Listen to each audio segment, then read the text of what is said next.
Welcome back to my channel. Today we've got some various things that I've collected over the past couple of weeks to test, like this 8-inch Apple II monitor, got an Apple IIc, got a green phosphor Apple monitor, and a bunch of other stuff to test. So I figured, record it, take you along on the journey, and we can find out together what stuff works and what stuff might end up in a future video. So stick around.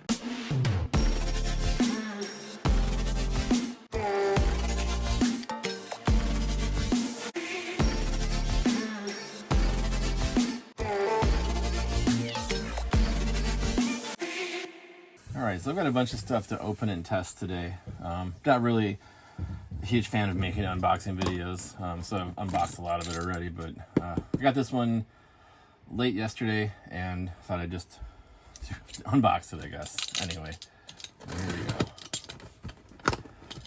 I know what this is. So this is something I've kind of always wanted, but haven't really found a good one locally. Somebody was selling one in one of the Facebook, I think it was Low End Mac trading groups.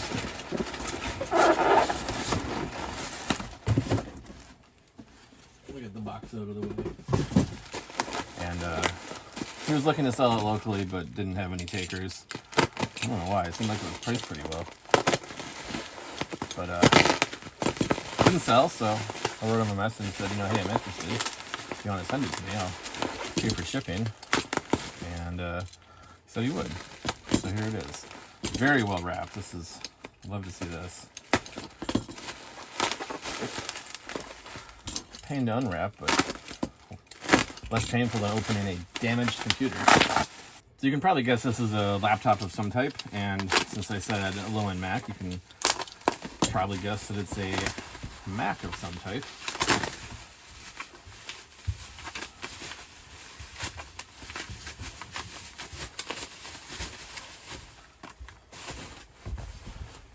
So this is a TI book.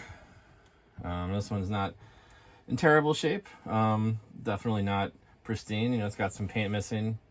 There's the dent in the top. But for what it is, I think it's in pretty good shape. Given a lot of these have broken hinges, the hinges are really weak on these things and they tend to break, so be really careful with it. But here it is. So he did not include a power adapter with it. He said he had one, throw it in for extra, but I've got a ton of them, so I wasn't worried. So let me run and grab one of those and let's see if it boots up. He said it was working. Let's put that to the test. So plug it in. See if this is the right barrel jack. It is. Let me get a green light. That's good. So carefully open it up because of the hinge issues. And we'll turn it on.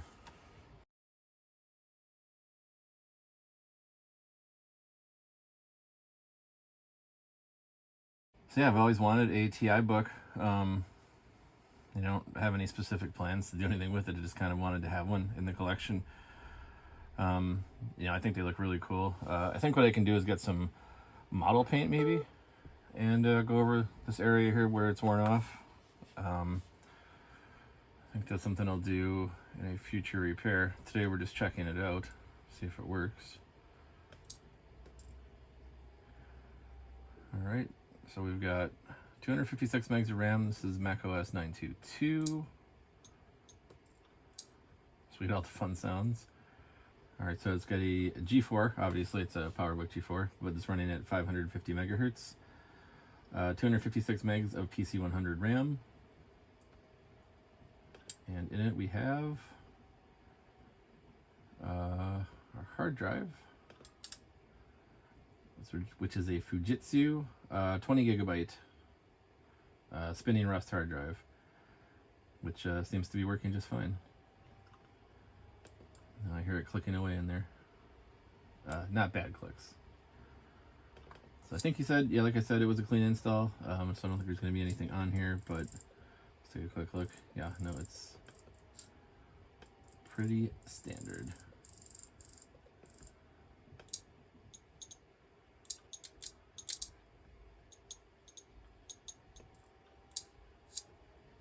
Alright, so we do have a dual booting between macOS 9.2.2 and macOS 10, 10.4.11.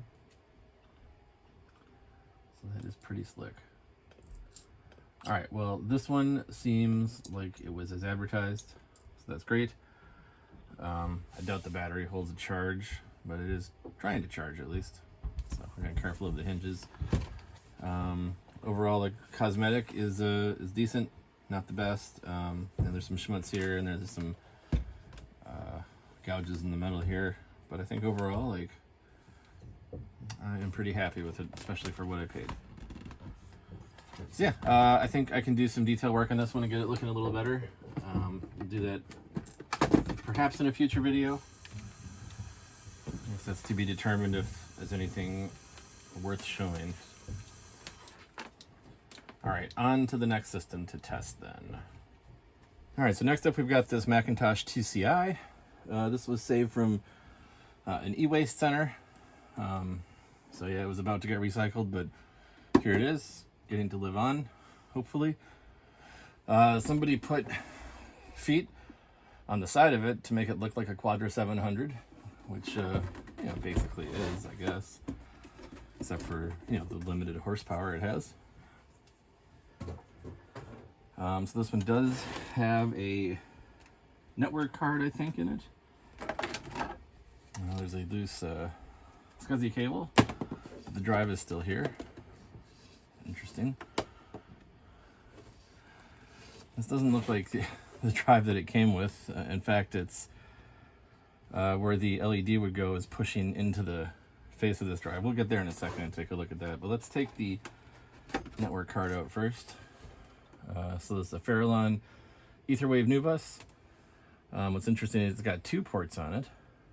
I don't know if those are both uplinks or what one is, but they seem to have the same chipsets, so perhaps this is a dual port network card, which I don't know I've ever seen a NuBus dual port network card before. It's pretty interesting.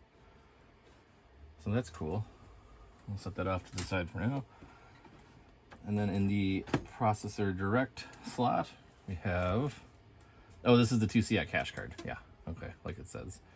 So this is a processor cache card, which makes things run a little bit faster. Inside, you have the RAM banks fully populated with 2 different types of RAM. We have this hard drive here, which I'd like to take out if I can. Seems like it's kind of wedged in there. Unplug power. Not sure the best way to get this out, because I don't think it's quite the correct size drive for the caddy that's in here. What's also interesting is there's a pretty good size heatsink on this drive, and it's also a full height drive, which is pretty unusual to see in a Mac. I definitely don't want to damage it taking it out. See, I think somebody really kind of just wedged it in here. All right, we'll get back to that. Maybe we can take the whole assembly out. So let's next take the power supply out. And these are modular, so this should just lift out. There's the catch. All right, so I think we're free. All right. And then I think we can take the whole drive assembly and just lift that out as well. We'll disconnect the floppy and the power. All right. So the good news here is that somebody's taken the battery out. That's very good news. It means it didn't leak and destroy the system. I wonder why somebody would go to the trouble of taking a battery out and later just sending it for recycling. So this is somebody that obviously knew something about vintage computing. I wonder if it was somebody who, I don't know, passed away or something, and then their family just decided to toss the equipment that they had collected. I do see the capacitors here look like they might have leaked. There's just some schmutz here around a couple of these chips, the left sound and right sound chip. The capacitors feel solid, I guess, but definitely could have leaked. I see here the SCSI connector is broken on the end here, and these pins are bent. So let's just bend those back. Somebody yanked the cable out. Yeah, maybe that's why they decided to get rid of it, because they couldn't plug their SCSI connector in. Yeah, I don't know. Seems like it's probably not the case either. So I have to be careful when plugging them in, because they're not only just bent, they're actually curved now as well. But it should still be workable. Let's take the SCSI cable and see if we can't plug it in at least. Got a little more work to do first. I'm just going to break this extra chunk off. It's getting in the way and not serving any purpose any longer.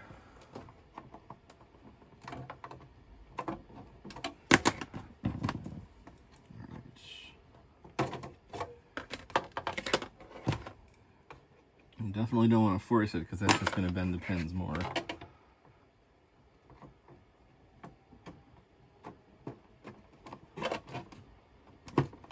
Alright. I think we're installed correctly.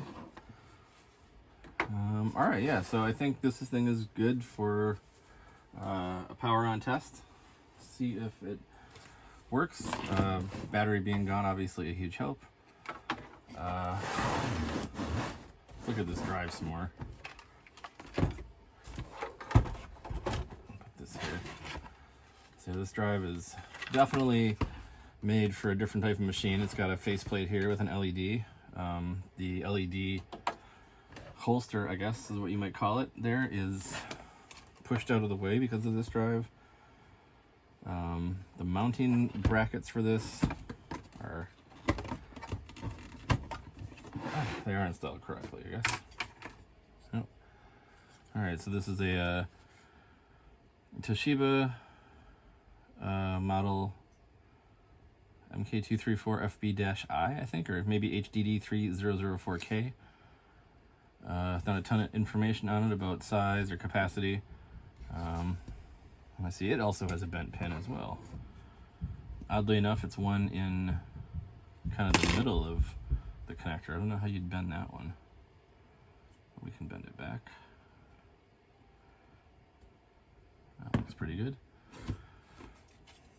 So yeah, I don't know if this drive works or not, but we'll find out, I guess.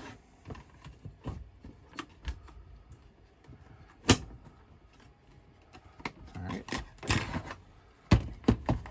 So we'll flip this guy back down. I guess we will reinstall the drive. Let's do the power first. It's going to be tricky to do after it's installed. And then we'll install the floppy.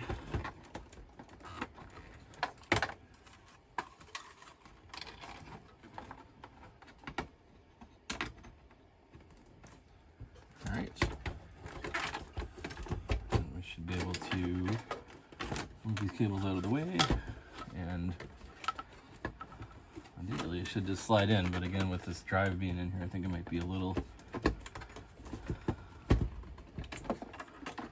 misshapen. Alright. Let's go ahead and plug the hard drive in. Plug power back into the hard drive.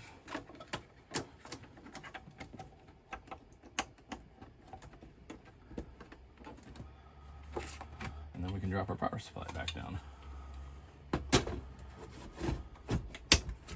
Alright. Let's tuck that in there. So I'm going to leave the Ethernet card out and the cache card out for now.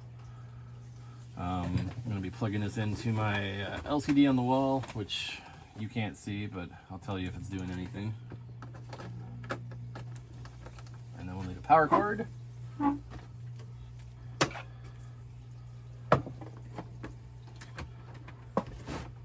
so we'll plug the power cord in.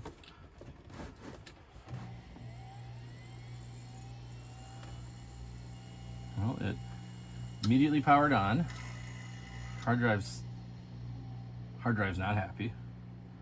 System is still running. I didn't hear a bong. System chime.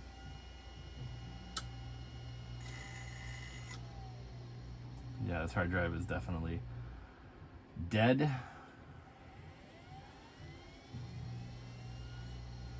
Alright, so let's unplug it.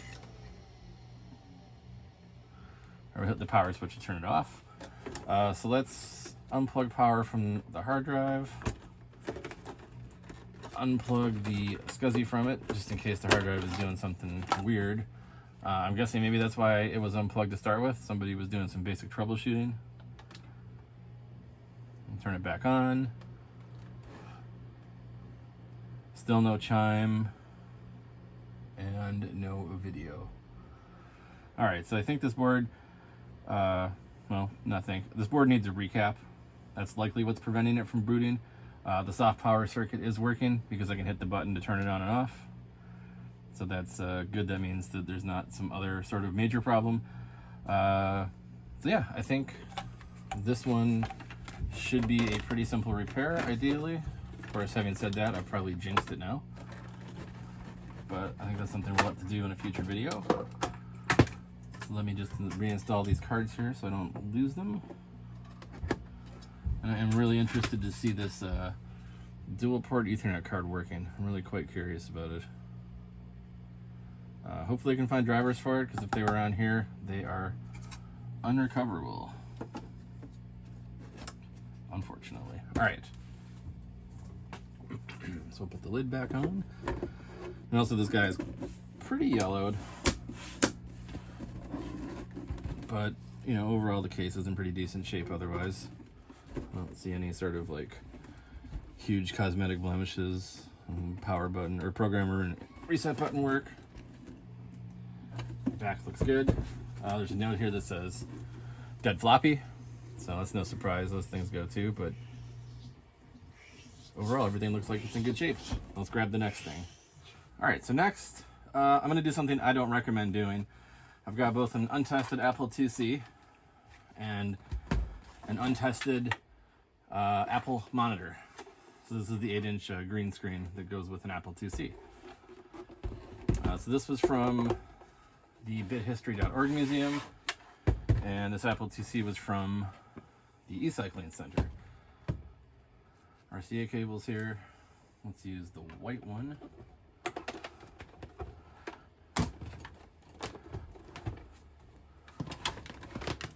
Plug the other one into here. All right. So let's set this up here. So let's first turn the monitor on. We got the green light.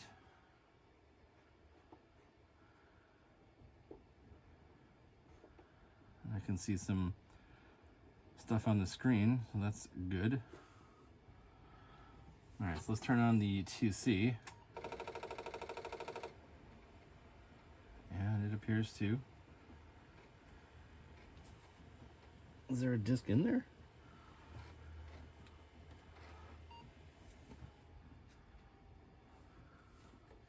My monitor turned off. Huh. Well, the monitor was working briefly.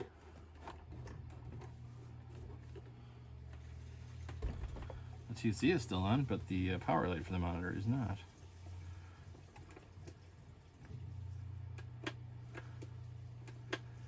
When I turn it on, it draws power. But it is no longer running.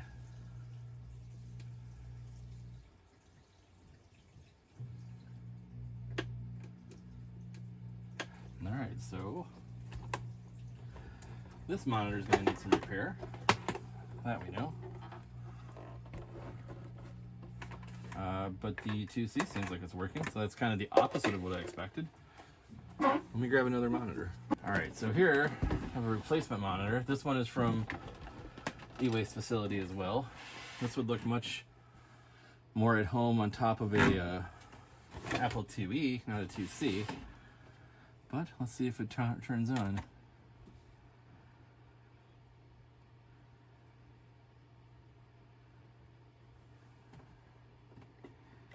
right, yeah, I'm seeing that there's stuff on the screen, so let's plug data into it.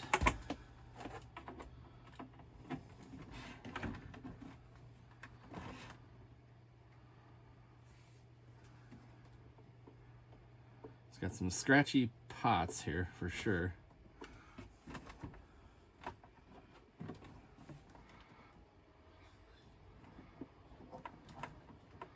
But it seems to be working, which is super interesting.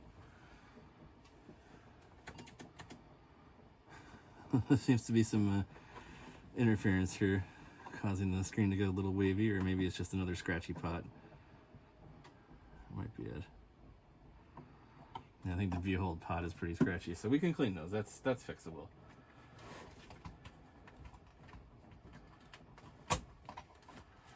And there is actually a disc in here, unlabeled. Looks like it's been in there for quite a while, but seems to have booted up, which is surprising. All right, let's go ahead and reset. All right, so hopefully you can see that. Yeah, you can. All right, so it's a Prodos 101 disc from January of 1984. And it's trying to do something on boot that it can't, but yeah, it seems like it works. Let's test the keyboard.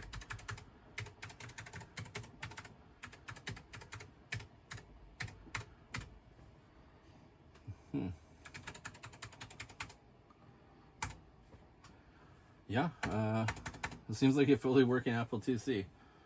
And it seems like this monitor is close to fully working. It does have some really scratchy potentiometers in it, but overall it's in pretty good shape. Quite dusty in the back here, but seems to be basically functional. Why would someone throw either of these out or recycle them? Doesn't seem to make any sense. But all right, you know, that's two less things to fix, I guess, which is kind of disappointing, but at the same time it's kind of cool to get working machines once in a while. All right, well, let's get these off the bench and test out the next couple of things. Oh, before I put these away, I'll show you the state of these. So this is the 2C. It's got some dirt on it, some scuffs. I guess maybe that's like a tape spot or something. But it's fairly dirty. Keyboard quite dirty, I would say. Bottom side, you can see this foot melted, and this one melted too. I think the hair is from my dog sitting on my floor down here, so didn't come like that, but the feet have melted off and dripped down. Very interesting. All right, we'll turn the monitor off. Cool. Well, let's grab the next couple of things. All right, next we have this Classic 2 from the e-waste facility. Let's open it up, see if the battery has leaked all over, as these like to do.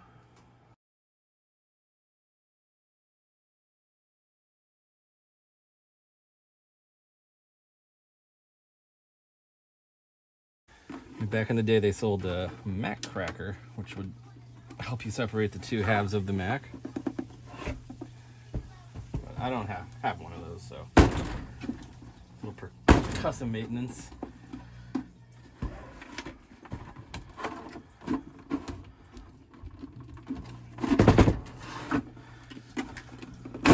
There we go. So there are screws back.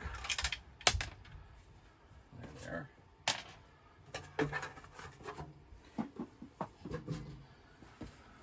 Wow, it looks tale of two stories here. This board looks absolutely pristine, and this filter is just caked in dust. Yikes. And these don't really come off. They're kind of plastic welded on. Oh, that's okay. So let's go ahead and disconnect SCSI drive, which is still in here. Floppy drive. Oh, I see a thing that you can't see yet. So this is pretty amazing. So let's slide the board out. Check it out. it's a Maxell, and it hasn't leaked that much. It's definitely starting to go. So I think we got to this machine in time, but just barely. We'll take this cover off if we can. Check that out. Just starting to get to the board. I can see some battery goo getting there, but if we take it out,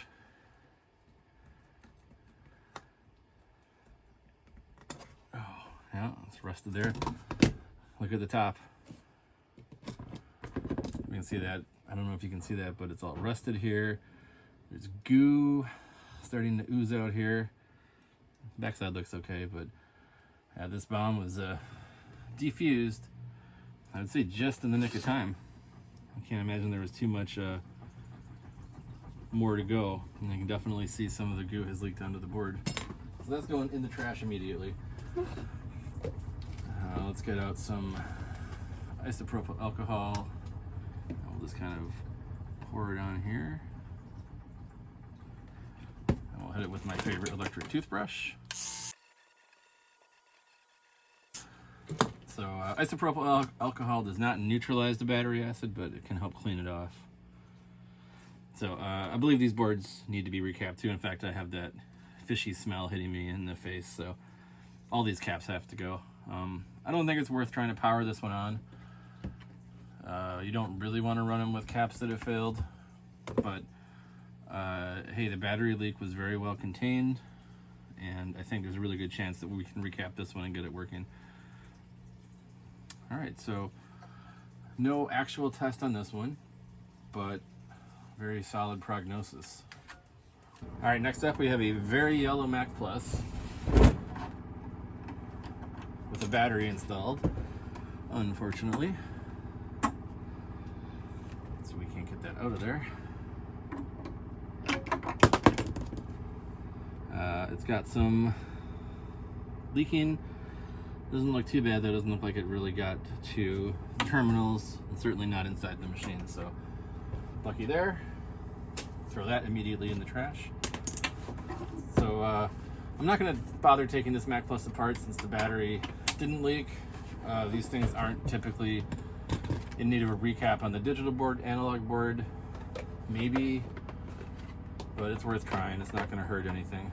This one also came with a system saver from Kensington. So let's test out the whole shebang here. Let's go ahead and turn that on. All right, we got a green light and the fan spinning. Let's turn the plus on. We've got a chime. No surprise there. These things are built pretty reliably. There we go. So we've got flashing question mark disc. So I don't have a boot disc in here. I'd be surprised if the floppy drive actually worked. They need to be serviced as well. It may, but I don't think we need to test that today because there's no hard drive and obviously it's trying to boot, so not a problem there. One thing I am seeing is a little bit of ghosting where the cursor is. I can see the menu bar here. So somebody had left this running for a long period of time and they got some burn-in. Also a little bit of burn-in down here at the bottom. We could swap the CRT out with a different CRT. I've actually had a spare CRT that I used in something else already, but they're not too hard to come by because there's a lot of not Mac Pluses, but they take the same CRT as SEs, SE30s, and those things have been, not so much the SE, but the SE30s have been destroyed by batteries. So there's lots of good CRTs out there, easy to come by. One thing I do want to test, I have another package I need to open. Let's turn this off, and the other package has something in it that this can help us with. All right, so this, not from eBay, this is from Facebook, one of the groups again, Low End Mac or Vintage Mac or something. Probably Vintage Mac, probably not low end. There's a gentleman on there selling some keyboards and mice for Mac, and when I had come across his post, I didn't have any. Oh no, it's packing peanuts. At least they're the biodegradable kind. Let me go dump these out. So he was selling keyboards and mice for all kinds of vintage Macs. At the time, I didn't have any Apple Extended Keyboard 1 keyboards, and he was selling them pretty cheap if you took the ones that weren't cleaned and tested. The ones that were cleaned and tested, he was selling for what they were worth. So I'm not a fan of paying full price for these things when I can fix them myself. So I got the dirty, untested ones. Yeah, look at this. Bunch of things here. Wonder what this is for. Thesaurus replace. Oh, WordPerfect for VT400 series. So that's running WordPerfect in a terminal emulation. Interesting. Yeah, I mean, this looks like it's in fine shape. It is dirty, as noted, but seems like it works. These things have this really cool lifting mechanism where if it's not broken, this one might be. But anyway, you can slide this and a whole ledge comes down. So I think a lot of people say this is the best keyboard that Apple ever made. This is the one that I had with my original Performance 600 and used it all the time. But then they came out with the extended keyboard too, and 12-year-old me or whatever said, "Oh, that one must be better. Let's get that." So we got it, and I tried to convince myself it was a better keyboard, but it just isn't. This is the real deal. So I'm happy to have at least 2 of these. We'll have to clean them and test them, but we can't test them with this Mac Plus. Also, in the meantime, I did get an Apple Extended Keyboard one from my e-waste buddy. This one has seen better days. It's not screwed together. It's missing keycaps and things. This one's bent somehow.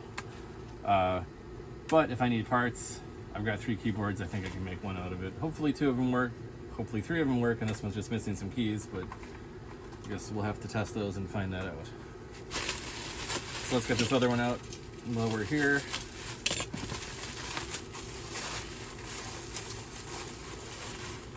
Same story with this one. This one's a little dirtier. This one's yellowed as well. The last one didn't look super yellowed. Yeah, it looks like this one is in not too bad a shape. I can see some yellow in here, but this one definitely is showing that it had a template on it. Apple did ship these with a template that said, I think, undo, cut, copy, paste, and the rest was blank.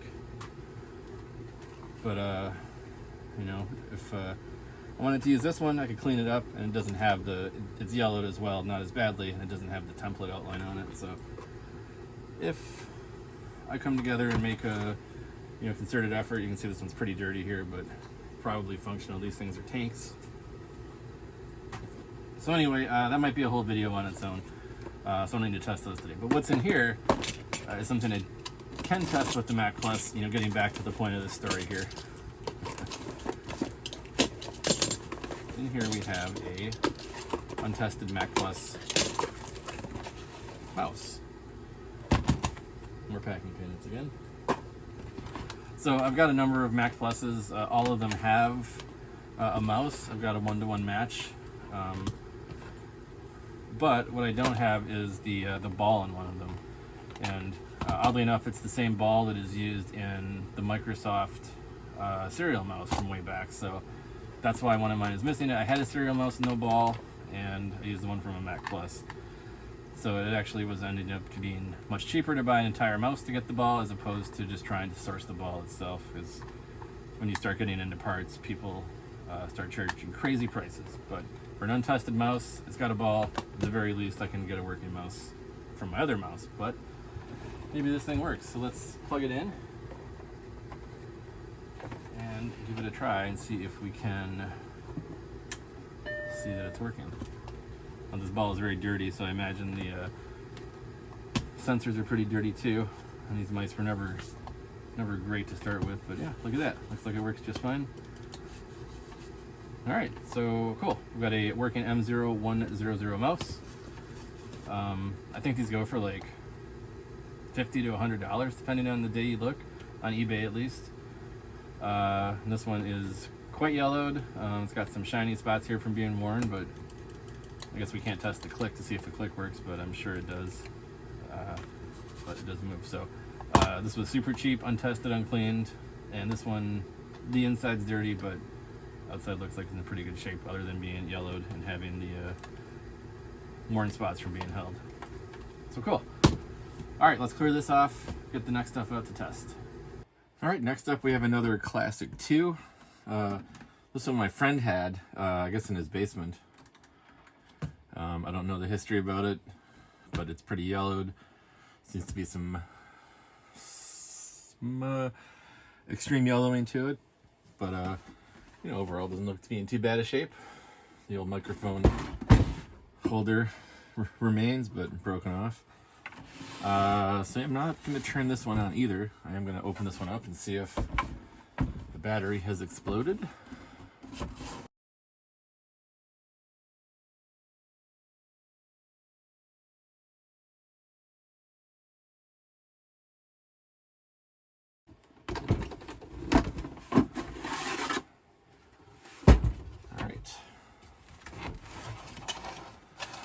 So we do have a hard drive in here, floppy drive, and I see a battery, and it is not a Maxell, and it doesn't seem like it is leaked, at least not leaked extensively. So we've got power, floppy, and SCSI disconnected. Take the board out. It's one of the Saft batteries, and yeah, look at that. It is perfectly good shape. Well, that's great. Not a Maxell. Lucky us. This board's pretty dusty. It's got some dead earwigs on it. I don't know about where you live, but where we live, we have earwigs. We, meaning me and my friend who had this. There's some rust that came off of it here, but not from corrosion, at least not from the battery. So I don't know what rusted. I've got some RAM installed, and there's a bodge wire here. It's interesting. Probably installed by the factory. And there seems to be a bodge resistor here as well, but I think that's factory too. Looking at the caps, almost certainly they've all leaked. None of them appear to be in too bad a shape. Yeah, I can see leakage around this chip here. So these ones have leaked. It's another piece of dust bunny in there. Got a few of them. No big deal. Yeah, and we got the ROMs here. So, not going to power this one on either. Needs to be recapped. Analog board probably needs to be recapped as well. Oh, this monitor is in here kind of loose. That's interesting. Wonder why that would be. Wonder if somebody took this apart and didn't have the right bit to get these back. Yeah, that's just barely in there. Huh, wonder what that's about. I doubt anybody replaced the CRT on this. Huh. I doubt it came from the factory like that either. So maybe somebody was trying to take this apart and see what was wrong, but couldn't quite figure out how to get a Classic 2 apart. Well, anyway, I don't see any major problems with the analog board, though probably could use a recap of at least some of these. But I think for now, we'll just slide this board back in.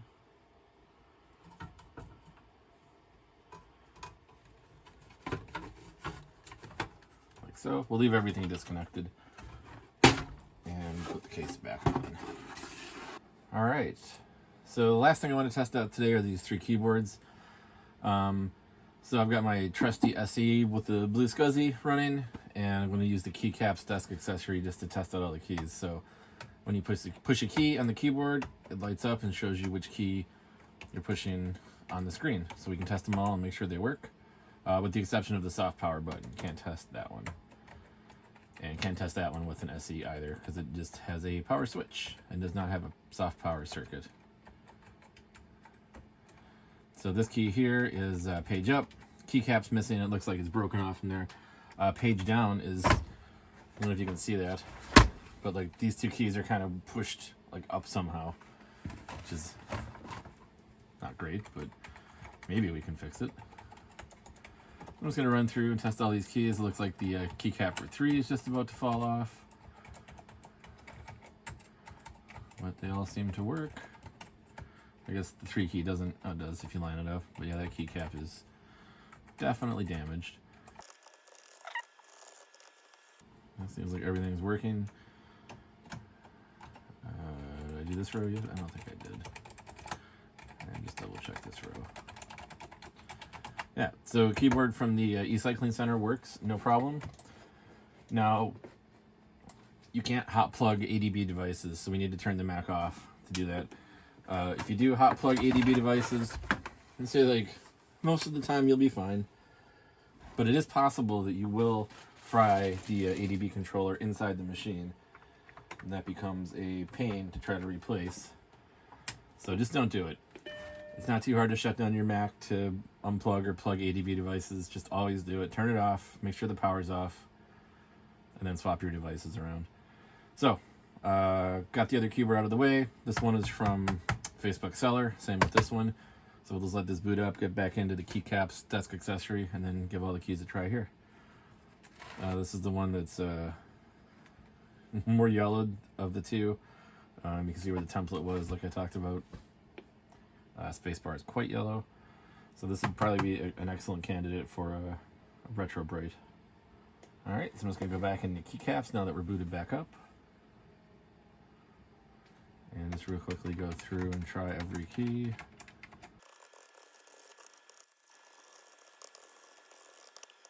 Alright, so this keyboard works. 100% of the keys work. There's no physical damage to it. It's all just yellowing and a lot of dirt on it. So that's really good news.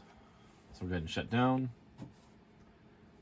Hit the switch and plug in our third and final keyboard and see how it works.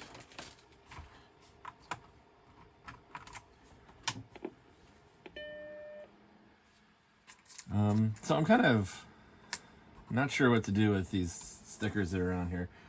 This WordPerfect template's pretty cool. I'm definitely going to keep it. I'm not sure if I'm going to keep it on here. But, you know, it kind of shows the history of this keyboard. You know, somebody had used this for business or something. I doubt that they were using WordPerfect for BT400 series for home use. I guess you never know. But some of the, you know, things on here that should really show you the history of the keyboard and, you know, how it was used are pretty cool in my opinion. It's unfortunate that it's like all curled up and crinkly and, you know, falling apart and handwritten, I guess. It's pretty cool. So I don't know what I'm going to do. Definitely needs a clean. Maybe I'll take these off and put them back on. Maybe I'll just put the WordPerfect one back on, but yeah, I don't know. Decisions need to be made at some point. All right, back into keycaps. Test out all the keys. Looking good so far.